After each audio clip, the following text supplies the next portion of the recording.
you talk a lot about values and you talk a lot about like your spirit. And I think that that's something that is also very devoid in a lot of things that we do, not just relationships. Obviously, there's so much in life like business, what your political opinions are, how you just treat other people, how you raise your kids. Like it's more than just relationships, which, we like to talk about because it's something that kind of in a lot of ways we all experience. Like we're not all entrepreneurs. We don't all, become parents, but we do all have relationships in some way with romance. But I think it's bigger than that to me. I think there's like a real lack of spirituality in things. And I personally, I was raised Baptist, and organized religion is like, I just have no time for in this current society, because I feel like the reps of all these sets are terrible. Like they're not consistent. And I really struggle with finding connection in something, in a religion or like faith base that has been used throughout history to abuse people. Mm. I think that's a very nihilistic viewpoint.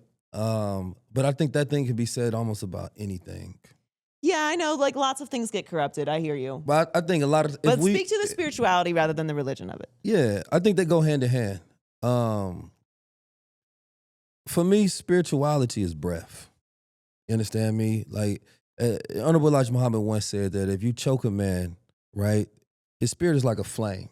He don't have access to oxygen, right? It's the only thing he's going to need. You choke out his spirit, right? Spirit has been known as ka or chi, right? It's unseen, but it's the connection to all things, right?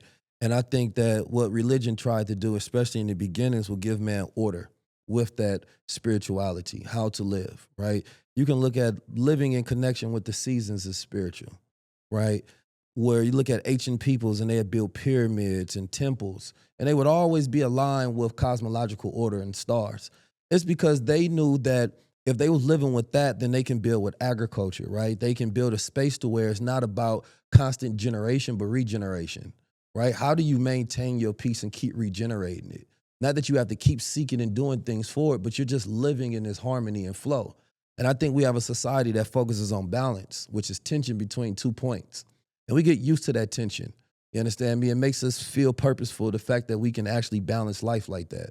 But when you live in harmony, you know when to rest. You know when to be energized. You know when to deal with things when you have capacity. And I think at a high level of spirituality, you have these rituals that allow you to stay in flow, right? To where if you meet a deeply spiritual person, they're not doing that much to maintain, but they're doing the right things that are consistent, right?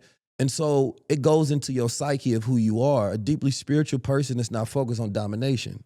They focus on cultivation, right? They live similar to how nature lives, right? A nature doesn't have to overthink things. They just live in the flow with the harmony of nature. And when something is off rhythm, that's when they're off, right? So if a plant is not getting enough sun, then it can't grow. And then there's a disruption in that nature. So at a higher level, it's beyond survival, right? It's when you're able to live in flow and harmony with life cycles and universal cycles, which is called cosmism. But we're in the news cycle, not cosmic cycles, right? We don't know besides astrology a lot of times, but before astrology, it was astronomy, right? We would know that the sun is about to go through a certain peak in July, which is going to happen. And they show that there's more electromagnetic activity to the earth. So sometimes people will fast when there's full moons, because they know that has the tides have a pull on their heart or their cerebral brain fluid, which affects their mood. So now if I'm fasting, right, I'm more in control of myself. I'm being more intentional during those times.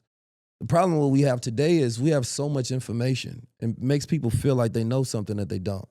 We used to just have leaders who knew, and people would take them as shamans or guides or wise ones. And so religion at its core was meant to give man order, right? Hey, pray 5 times a day, which is in connection to the sun salutations and cycles with the sun, right? Eat only certain times a day.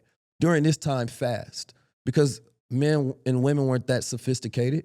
Treat women this type of way, right? And here's the reason why. Let me give you more reasons why. So it's not a simple reason that you disconnect from. It's complex enough that you develop a level of consciousness, right? So I think what's happened with spirituality is that it was so oversimplified and it was undefined that people didn't have enough reasons to stay connected.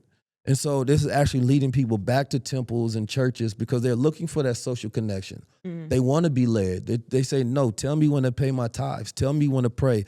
Tell me what these things mean because I don't have time to read, right? And so this is always a cycle that humanity is going to look for, right? Until we get to a place where the way we live is our religion. But we live in a world where it's so diverse. Everybody has a different belief or meaning of God.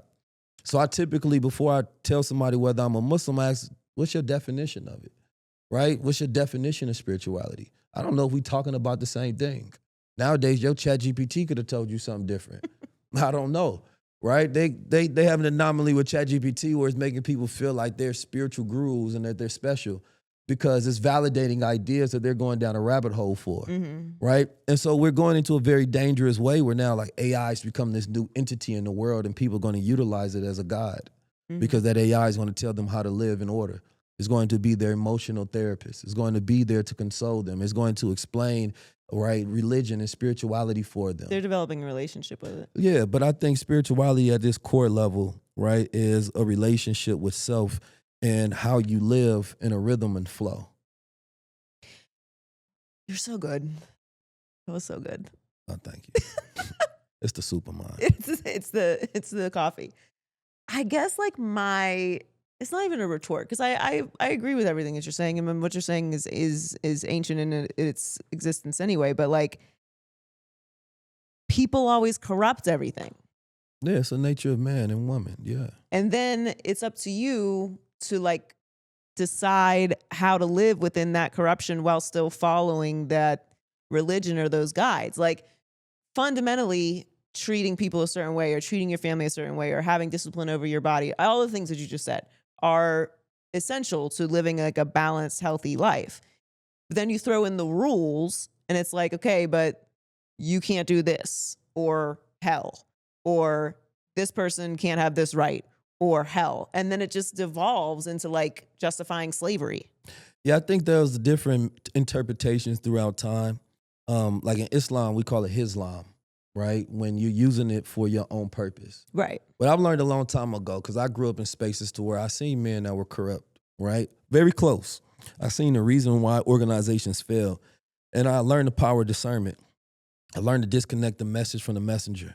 You know what I mean? If you have a math teacher who is a great mathematician, but he's a pedophile, does it change the fact that he taught you about equations and math and geometry, right? No. You were completely disconnected from him because you know it's a pre-existing system that has nothing to do with the morals of the man, right? And so with religion, we personalize it a lot of times to the people connected to it. But it had nothing to do with this individual. It's just so much power in it. When you could become the one to lead somebody, you can lead them astray or you can lead them in the right direction. And people are much easier led in the wrong direction.